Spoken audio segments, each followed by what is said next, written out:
आपा एक बात कहना थी। वो बेडशीट बदल रही थी जब दरवाजे के फ्रेम में हसीब आकर खड़ा हुआ। हाँ बोलो। वो असल में मेरी क्लास फेलो आपसे मिलना चाहती है। तुम्हारी क्लास फेलो मुझसे मिलना चाहती है? क्यों? मेरा क्लास फेलो नहीं, मेरी क्लास फेलो। ओह अच्छा अच्छा, कोई लड़की है जी, मगर कोई गलत मतलब लेने की जरूरत नहीं। She is just a good friend. मेरा उसको कैसे पता चला? मैंने अपने दोस्तों को आपकी शादी की तस्वीरें दिखाई थी, वो आपकी दावत करना चाह रहे हैं। सो स्वीट, मगर चूंकि बड़ी मैं हूँ इसलिए ऐसा करो, अपने दोस्तों को घर पे बुला लो। अच्छा सा लंच करवाती हूँ, साथ में सबसे मुलाकात हो जाएगी। तभी ताशविन वॉशरूम से बरामद हुआ। स्लीवलेस टी शर्ट पहनी हुई थी, कंधे पर लगी बैंडेज पे खून जमा हुआ था।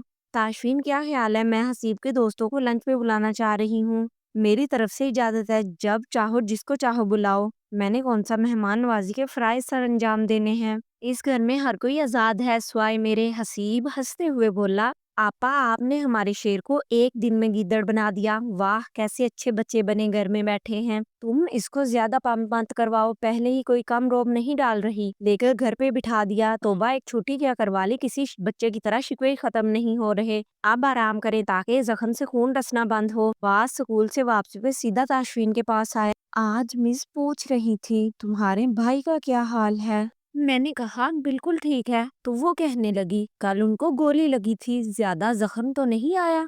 और मैं उसका मुंह देख रहा हूँ कि मेरे भाई को गोली क्यों लगेगी। अब मुझे क्या इल्म, मेरे घर में सब लोग मुझे बच्चा समझते हैं। मुझसे बातें छुपाई जाती हैं, टीवी देखने पे पाबंदी लगी हुई है, फेसबुक या इंस्टाग्राम मुझे चलाने नहीं देता। बताओ, मेरी भी कोई जिंदगी है? बस यार, जब से ये डिक्टेटर औरत हमारे घर आई है, हमारे साथ जुल्म हो रहा है। मैं तुम्हारे गम में बराबर का शरीक हूँ। बड़े भाई, आपा को कुछ मत कहना, मेरी लड़ाई आपके साथ है, आपा के साथ नहीं है। इतने से तो हो तुम, अभी से फेसबुक और इंस्टाग्राम की क्या जरूरत पड़ गई? मेरी क्लास के सब बच्चों के पास तमाम सोशल साइट्स के अकाउंट हैं। मैं ही एक पेंडू हूँ जिसके पास अपना फोन भी नहीं है, क्योंकि तुम दोरे हाजिर की 99% यूथ की तरह सोशल मीडिया पे बैठकर मुल्क के मसाइल हल नहीं करोगे, बल्कि अपने भाई और बाप की तरह बाअमल जिंदगी गुजारोगे। ये क्या बात हुई भाई? मेरा क्लास फेलो है ना फैसल रेहान, उसके फेसबुक पे 2000 दोस्त ऐड हैं। प्लीज मुझे भी अकाउंट बनाने दो ना। फेसबुक नहीं तो कम से कम स्नैपचैट की ही इजाजत दे दें। स्नैपचैट पे तुमने क्या निकोलन किडमैन के साथ स्नैप्स शेयर करनी है? नहीं, मैं अलमास भाभी को ऐड करूंगा ताकि बच्चों की ताजा ताजा तस्वीरें देख लिया करूं। पाशवी ने उसको अपनी बाहों में भर लिया। मैं तुम्हें बताना भूल गया, माहा मिली थी। है सच? कब? मुझे हारिस के साथ काम था, एक दिन उसको मिलने उसके घर पे जाना हुआ। माहा की माँ ने ज्यादा बात करने का मौका नहीं दिया, मगर वो भी आखिर हमारा खून है। अंदर जाते हुए माँ के सामने ऐलान करके गई थी कि चाचू आई लव यू। सिर्फ आपके लिए ऐसा बोला, उसने मेरा नहीं पूछा। अब्बास के सवाल पर हसीब बोला, ये कैसे हो सकता है उसने हमारा ना पूछा हो? भाई, तुमने उन दोनों को चोरी उठा कर ले आना था। उसकी माँ बड़ी बददिमाग है, यूं ही कोई नया शोशा छोड़ देगी, वरना बच्चों को घर पे लाना कौन सा मुश्किल है। बास ताशफीन के सीने से लगकर लेटते हुए बोला, जब हमारी जैनब आएगी तब मैं भी अलमास भाभी को इससे मिलने की इजाजत नहीं दिया करूंगा। ताशफीन उदास शक्ल बनाए खड़ी जुगन की आंखों में देखते हुए बोला, तुम बेफिक्र रहो, अलमास को ताशफीन के बच्चों से कोई सरोकार नहीं होना। अलबत्ता वो जैनब की माँ को हमसे दूर करने की पूरी कोशिश करेगी। अब्बास जट बाई के पहलू से उठकर जुगन के करीब हुआ, जैसे वाकई उसके छिन जाने का खतरा हो। मेरी आपा कभी हमें छोड़कर नहीं जाएंगी, क्यों आपा? जुगन अभी तक ताशफीन को देख रही थी, मगर अब्बास को खुशदिली से जवाब दिया, ये भी भला कोई पूछने की बात है? फिर ताशफीन से अपने खदशे की तस्दीक चाही। क्या आपने आप ही को बता दिया कि मैं इधर हूँ? तुम और मैं मियाँ बीवी हैं, कोई हराम ताल्लुक नहीं जो यूं डर कर जी रही हो। आप समझते क्यों नहीं है? अब वो मुझसे नाराज हो जाएंगी कि मैंने झूठ क्यों बोला। तुम्हें उसकी नाराजगी की इतनी परवाह थी तो यहाँ आना ही नहीं चाहिए था, क्योंकि वो कभी भी तुम्हें मेरे साथ खुश नहीं देख सकती। अल्लाह जाने एकदम से उनको आप में कौन सा बुरा इंसान नजर आना शुरू हो गया है। जब रिश्ता हुआ तब तो दिन रात आपकी अच्छाइयां बयान होती थी, काबिलियत के डंके बजाती थी। ताशफीन हंसता चला गया, मैं नहीं मानता, क्योंकि अलमास कभी मेरी तारीफ कर ही नहीं सकती। कम से कम मुझे निग्गी की शादी तो सुकून से देख लेने देते। ताशफीन संजीदा हो गया, मैंने इतने दिनों से तुम्हारे सामने इस बात का जिक्र इसीलिए नहीं किया था کہ تم خوامخواہ پریشان ہو جاؤ گی۔ اگر وہ کچھ کہے گی یا ادھر آئے گی تو میں دیکھ لوں گا، اگر وہ شیر ہے تو آپ کا غصہ سوا شیر، اللہ ہی میرے حال پہ رحم کریں۔ تاشفین مسکرایا، اس پل اس کا جی چاہ رہا تھا جگن کو پکڑ کر اپنے دل کے سب سے محفوظ تہہ خانے میں چھپا لے، جہاں اس کو کبھی کوئی تکلیف یا تنگی نہ آئے۔ بھائی آپ کو نیند نہیں آ رہی تو کیا ہم ایک فلم دیکھ سکتے ہیں؟ باز کے سوال پہ تاشفین نے اپنی نیم و آنکھیں پوری کھول کر وال کلاک پر نظر ڈالی۔ یار عام طور پہ میرا دن یوں بھاگتا ہے، مجھے لنچ کرنے کا ہوش تک نہیں رہتا۔ آج دن گزرنے کا نام ہی نہیں لے رہا۔ آرام کروانے کے لیے آپ کو چھٹی کروائی، عیادت پہ آنے والوں کا تانتا بندہ رہا، ابھی آرام سے بستر میں پڑے رہے۔ حسیب تم ان دونوں کو لیپ ٹاپ پہ کوئی مووی لگا دو۔ شیبی کوئی مووی نہیں لگانی، نیڈ فور سپیڈ لگانی ہے، میں یونیفارم بدل کر آیا۔ عباس چھلانگ مار کر بیڈ سے اتر کر بھاگ گیا۔ حسیب لیپ ٹاپ لینے چلا گیا، وہ بھی دروازے کی جانب بڑھ رہی تھی جب تاشفین نے آواز دی، کہاں جا رہی ہو؟ جگن مڑتے ہوئے بولی، عباس کے لیے کھانے کو کچھ لے کر آتی ہوں، آپ کو کچھ چاہیے؟ تاشفین نے بات میں سر ہلاتے ہوئے کہا، ہاں کیا چاہیے بتائیں، لے آتی ہوں۔ تم ویری فنی، وہ شرم سے لال چہرہ لیے کمرے سے نکل گئی۔ تاشفین کے شکوے نے پیچھا کیا، کوئی جواب تو دے کر جاؤ، پوچھا تو ایسے تھا جیسے جو مانگوں گا کھڑے کھڑے دان کر دو گی۔ فراغت نے دماغ پہ اثر کر دیا، چپ کر کے مووی دیکھیں، مینگو شیک بنا کر لاتی ہوں۔ You are a liar Mrs Jugan Tashfeen. Thank you Mr Tashfeen, Jugan نے اونچی آواز میں کہا اور اسرار احمد کے کمرے کی جانب آئی۔ اندر سے آنے والی باتوں کی آواز سے اندازہ ہو گیا تھا کہ ان کے مہمان ابھی بھی یہیں تھے۔ وہیں سے کچن میں آ گئی، سنیکس اور ریفریشمنٹ لے کر واپس آئی تو دونوں بھائی سکرین پہ نظریں جمائے بیٹھے ہوئے تھے۔ جگن نے لیپ ٹاپ ایک جانب ہٹانے کا اشارہ دیا اور ٹرے دونوں کے سامنے بیڈ پہ رکھ دی۔ حسیب کدھر گیا؟ 3 بجے گئے، آج فارس بھی ابھی تک نہیں آیا۔ تاشفین کی نظریں بھی ابھی سکرین پہ تھیں، مشروب کے گھونٹ بھرتے ہوئے بولا، فارس کا میسج آیا ہے، آج 5 بجے آئے گا۔ حسیب بال کٹوانے گیا ہے، اچھا آپ نے صبح سے دوا نہیں لی، پین کلر دے دوں؟ ضرورت تو محسوس نہیں ہو رہی، کیا درد نہیں ہے؟ درد تو ہے مگر اتنا زیادہ نہیں ہے، چلیں ٹھیک ہے۔ اچھا میں سوچ رہی تھی آج کل میں بچوں کی شاپنگ کر لی جائے، فارس کہہ رہا تھا کل پینٹ کرنے والے آ رہے ہیں، وہ کل 5 لوگ ہیں اور سارا کام صرف 2 دن میں مکمل کریں گے۔ کن بچوں کی شاپنگ ہونی ہے؟ تاشفین کے سوال پہ جگن کا جی چاہا سر پیٹ لے، ہمسایوں کے بچوں کی۔ اچھا کیا اچھا؟ یہی کہ تمہارے 20 سال سے اوپر کے بچوں کی شاپنگ کر لیں گے، تم اپنے لیے بھی کپڑے وغیرہ خرید لینا، میرے پاس تو پہلے ہی ڈیرو ڈیر جوڑے پڑے ہوئے ہیں، پھر بھی جو کل پہنا تھا وہ نیا ہی لیا ہے، یقیناً تم نے اپنی جیب سے خریدا ہوگا۔ جگن مسکرائی، ایک ہی بات ہے، ٹھیک ہے میں خود سے تمہارے لیے کچھ خرید لاؤں گا، تم اپنے بچوں کو ساتھ لے جا کر ان کو جو چاہے دلوا دینا، پیسے تمہارے پاس ہی پڑے ہیں، جہاں ضرورت ہو لگا لینا۔ وہ پیسے مجھے تو یاد ہی نہیں رہا، ابھی آئی۔ وہ تیزی سے کمرے سے نکلی۔ تاشفین نے حیرت سے اس کے اس عمل کو دیکھا، 2 منٹ بعد وہ پیکٹ ہاتھ میں پکڑے کمرے میں آئی۔ ایسے وہیں کچن میں رکھ دیے تھے، شکر ہے وہیں سے مل گئے ورنہ میں آپ کو کیا جواب دیتی؟ تاشفین مسکرایا، تم 2 ماہ تک بھی وہاں سے نہ اٹھاتی تو پھر بھی تمہیں وہیں سے ملتے، کوئی چور بھی تو گھر میں گھس سکتا ہے، آپا ایک پولیس والے گھر چور کو اس کی موت ہی لے کر آئے گی۔ تاشفین نے عباس کے بالوں میں ہاتھ پکھیرا اور چھیڑتے ہوئے بولا، ایسا ہی تیرا بھائی کو سپر ہیرو ہے نا؟ عباس نے فدا ہوتی نظروں سے تاشفین کو دیکھا، میرے بھائی کے سامنے کسی سپر ہیرو کی کیا اوقات؟ تاشفین کا کہکا جاندار تھا، سر گھما کر جگن کو دیکھتے ہوئے بولا، اس کو کہتے ہیں اندھی محبت۔ جگن نے دل ہی دل میں ماشاءاللہ کہا، بھائیوں کی آپس میں محبت قابل دید تھی۔ ابو فارس گھر پہ نہ ہو تو خاموشی رہتی ہے، گھر آتا ہے تو ایسا لگتا ہے نہ جانے کتنے لوگ ایک ساتھ بول رہے ہیں۔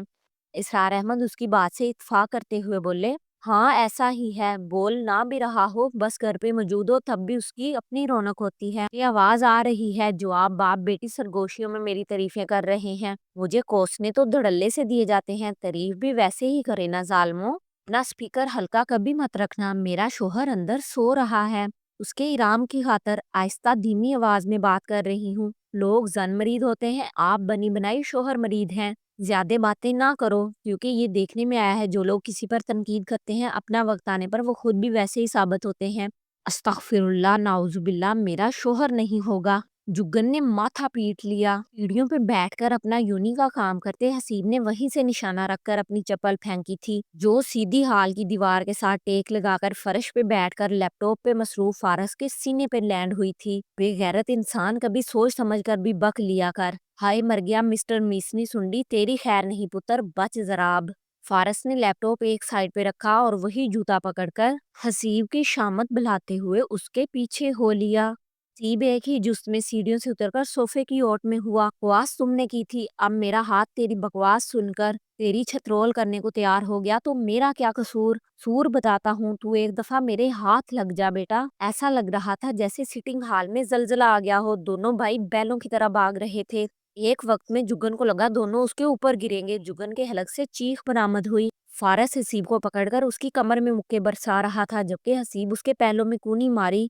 फारस वहीं दुहाई देता फर्श पे गिरा, मगर अगले पल खुद से दूर जाते हसीब की शर्ट का कॉलर खींचकर उसको भी फर्श पे गिराकर उसके ऊपर बैठकर उसको थप्पड़ मारने लगा। मगर हसीब ने अपना चेहरा और सर दोनों बाजू में छुपा रखा था। इसकी वजह से फारस का टास्क मुश्किल हो गया था। इसरार अहमद दोनों को गुस्से से देख रहे थे, मगर ताशफीन को बेडरूम के दरवाजे में खड़ा पाकर उनको तसल्ली हो गई। ताशफीन ने एक नजर जुगन पे डाली, जो फटी आंखों से दोनों को गुत्थम गुता हुए देखकर सहम सी खड़ी हुई थी। वो आगे बढ़ा और दोनों भाइयों के सर पकड़कर एक दूसरे में टकरा दिए। सर बजने की आवाज पे जुगन को झुरझुरी आ गई। आइंदा दंगल का मूड हो तो मेरी बीवी के सामने ये शौक पूरा ना करना। अपने बच्चों को जानवरों की तरह कूदते देखकर बेचारी को हार्ट अटैक भी आ सकता है। दोनों के कह के बुलंद हुए साथ में हाय हाय करते दोहरे भी हो रहे थे। जुगन की समझ से बाहर था कि क्या हो रहा है। उसने घबराकर ताशफीन को देखा, जो तसल्ली देते हुए हाथ उठाकर बोला, वेलकम टू मेंस क्यू। डरो मत, गधे कभी कभी कच्ची जमीन पर लोटनियां लेते हैं,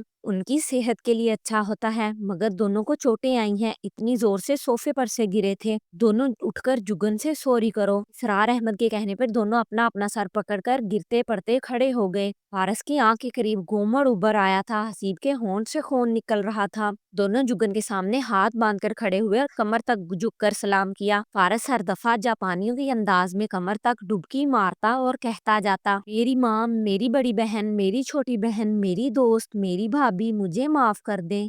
आखिर पे सीधा खड़ा होकर बोला, मगर कसूर मेरा नहीं, इस खबीस का था, जिसने अपनी निशानाबाजी दिखाकर आपके सामने शो मारी थी। फौरन अपना दफा करते हुए बोला, आपा, इसने आपके सामने बड़ा नामुनासिब जुमला बोला था, जो मेरी गैरत ने गवारा न किया, इसलिए इसकी छतरोल बनती थी। इधर बैठो दोनों, मैं फ्रीजर से बर्फ लाती हूँ। वहशी कहीं के। तोबा, मेरा दिल सीने से निकलकर बाहर आने वाला है। वो किचन की जानब बढ़ी थी, जहाँ से ताशफीन पहले ही फ्रोजन मटरों के 2 पैकेट हाथ में लिए निकल रहा था। उनकी ताशफीन के चेहरे पे नजर पड़ी तो बाकी सब भूल गई। आपका चेहरा इतना सुर्ख क्यों हो रहा है? मुझे लगता है बुखार हो गया है, मेरा सारा जिस्म दुख रहा है, कंधा तो हिल ही नहीं रहा। जुगन यकदम गुस्से में आ गई। ये तो होना ही था, और ना ले दवा और ना करे आराम। आवाज भी बदल गई है। गुंडों से लड़ना इतना आसान होता ना तो हर कोई मैदान में कूदने को तैयार होता। चलती गाड़ी से जम मारने से एक दफा इंसान का सारा इंजर पिंजर हिल के रह जाता है। अगर यहाँ कौन समझाए खुद को, ना जाने कहाँ का जेम्स बॉन्ड समझा हुआ है,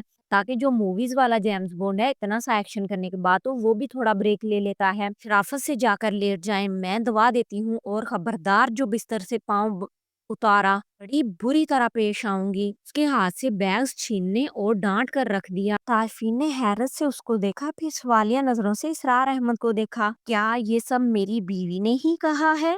फारस मासूमियत से बोला, भाई, बीच बाजार में आपकी इज्जत अफजाई हो गई है और लगे बीवी के नीचे। चुप कर जाओ तुम जलती पे तेल डालने वाले। जुगन ने उसको पीछे से एक लगाई। यार, इन पे तो हमारा ही रंग चढ़ता जा रहा है, कसम से क्या भारी हाथ पाया है। अल्लाह अल्लाह करके दिमाग की गर्दिश थमी थी, अब फिर हिला के रख दिया। ये बैग अपनी आंख पे रखो। जुगन ने बैग उसके हाथ पे रखा। सीढ़ियों पे धम धम की आवाज उभरी। सबका ध्यान उसी जानब चला गया। फूली हुई सांस के साथ अब्बास मंजर पे आया और पूरे हलक से चिल्लाकर मुतला किया, आपा, बाहर आपके मेहमान आए हैं। मेरे मेहमान? कौन? आपके डैडी और मम्मी। ये सुनते ही जैसे वहां पे मौजूद अफराद में बिजली दौड़ गई। जुगन ने परेशान नजरों से ताशफीन को देखा, जो बड़े एतमान के साथ बैठकर घूंट घूंट करके पानी पी रहा था। नजर मिलने पर उसने जुगन को आंख मारी। फारस और हसीब सोफे पे सीधे करके कुशन वगैरह उनकी जगहों पे रख रहे थे। जूते उठाकर स्टैंड में डाले, फिर जाकर ड्राइंग रूम का पंखा वगैरह ऑन किया। अब तक दरवाजे पे दस्तक हो चुकी थी। ताशफीन ने टी शर्ट के ऊपर ही एक शर्ट पहन ली, मगर बटन खुले रहने दिए, और जाकर दरवाजा खोल के बड़ी गर्म जोशी से जुगन के वालिदैन का इस्तकबाल किया। जुगन अपने डैडी की आवाज सुनी जो मुस्कुराते हुए कह रहे थे,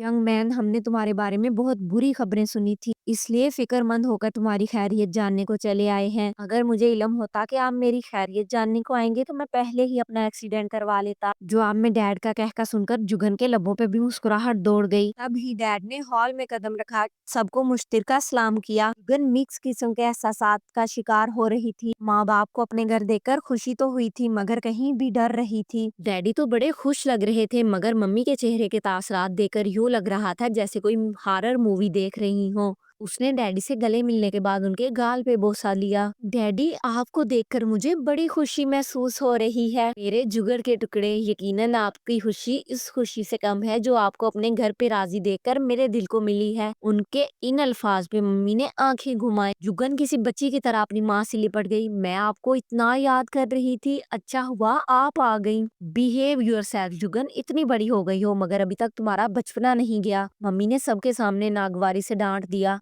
मगर जुगन के माथे पे शिकन नहीं आई क्योंकि वो जानती थी कि माँ नाराज है, तब भी यूं डांट दिया। मम्मी, डैडी, ये तीनों मेरे वो भाई हैं जो मुझे ताशफीन से मिले। डैडी, ये तीनों मेरा बहुत ख्याल करते हैं, 2 मिनट इधर उधर हो जाऊं इन लोगों की जान पे बनाती है। और अब्बू ने मुझे महसूस ही नहीं होने दिया कि अपने माँ बाप से दूर हूँ। डैडी, जो कुछ अलमास आप इस घर के मकीनों के बारे में कहती रही वो सब उनके छोटे दिमाग की मनगढ़ंत बातें थी। यहाँ तो इतनी मोहब्बत है कि समेटते समेटते दामन बच जाए मगर प्यार खत्म नहीं होता। और ताशफीन को अगर शादी से पहले एक दूसरे को थोड़ा बहुत जानने का वक्त मिलता तो हमारे दरमियान जो गलत फहमी आई थी वो कभी ना आती। ताशफीन बहुत अच्छे हैं, बस अलमास आप की तरह थोड़े घमंडी हैं, पर बाकी अफराद तो घमंडी नहीं है। ये मेरा यकीन करें, इस घर में आना मेरी जिंदगी का सबसे बेहतरीन फैसला। जब मैं सोचती हूँ अगर मैं ना आती तो इतने प्यार रिश्तों से महरूम रहती। वो चमकती आंखों और जज्बात से सुर्ख होते चेहरा समेत बोल रही थी जैसे बच्चा अपने स्कूल में बेहतरीन रिजल्ट लेने के बाद घर आकर माँ बाप को बता रहा हो, कलाम में इतने नंबर आए। मेरी उस अस्तानी ने ये कहा, मन पसंद खिलौना पा लेने के बाद ऐसे बच्चे के पैर ही जमीन पर ना आ रहे हों। उसका जी चाह रहा था एक ही सांस में उस सारी मोहब्बत का अहाता कर दे जो इस घर से मिली थी। पारस ने ड्राइंग रूम के खुले दरवाजे की जानब तवज्जो दिलाई मगर डैडी वहीं इसरार अहमद की व्हील चेयर के बराबर सोफे पे बैठ गए और इनका हाथ थाम कर दबाया। मैंने जुगन को पहले कभी इतना खुश नहीं देखा। उसके पास अपने एहसासात बयान करने को अल्फाज कम पड़ रहे हों। आपका बहुत शुक्रिया इसरार साहब, मैं यहाँ आते हुए दिल ही दिल में डर रहा था कि ना जाने बेटी को किस हाल में देखूंगा, मगर दिल पुरसुकून हो गया है। और ताशफीन यार, मेरी बेटी को तो बाप की याद नहीं आई, तुम ही उसको मिलवाने के लिए ले आते। ताशबीन भी वहीं बराजमान हो गया। सास दमाद एक ही सोफे पे बैठे थे। सर, हम लोग आप ही की तरफ आ रहे थे मगर इस हादसे की वजह से रास्ते से ही मुड़ना पड़ा। तुमने बहुत गलत काम शुरू किए हैं ताशफीन। पुलिस में होने का ये मतलब नहीं होता कि इंसान कानून के नाम पर दहशतगर्दी करे। मम्मी की बात पे कमरे में एक पल को खामोशी छा गई। ने बेयकीनी से अपनी माँ को देखा कि ये क्या बोल रही हैं। सेठ साहब ने फौरन बीवी के कहे अल्फाज को असर जायल करने की कोशिश की और कहा, अरे नहीं, ताशफीन जो कर रहा है बिल्कुल ठीक कर रहा है। हम भी बिजनेस चलाते हैं मगर इसका मतलब ये हरगिज नहीं कि गैर कानूनी काम भी साथ साथ चलाए जाएं। बशारत हुसैन बहुत गलत कामों में मुलविस रहा है। ऐसा बिल्कुल नहीं है। बशारत हुसैन के साथ अलमास और हारस के बहुत अच्छे ताल्लुकात थे जो बाद में कारोबारी ताल्लुकात में बदले। अलमास तो बशारत हुसैन की बहुत तारीफ करती है। वो बहुत अमीर आदमी है, बहुत बड़े खानदान से ताल्लुक रखता है। पिछले साल उसने अपने बेटे को फरौरी का लेटेस्ट मॉडल पाकिस्तान मंगवा कर दिया है। हर कोई जानता है एक आम से मॉडल की गाड़ी को पाकिस्तान लेकर आने में कितना खर्चा आता है और फरारी की तो अपनी ही कीमत करोड़ों में है। सिर्फ लाहौर में ही उसके 3 बंगले हैं।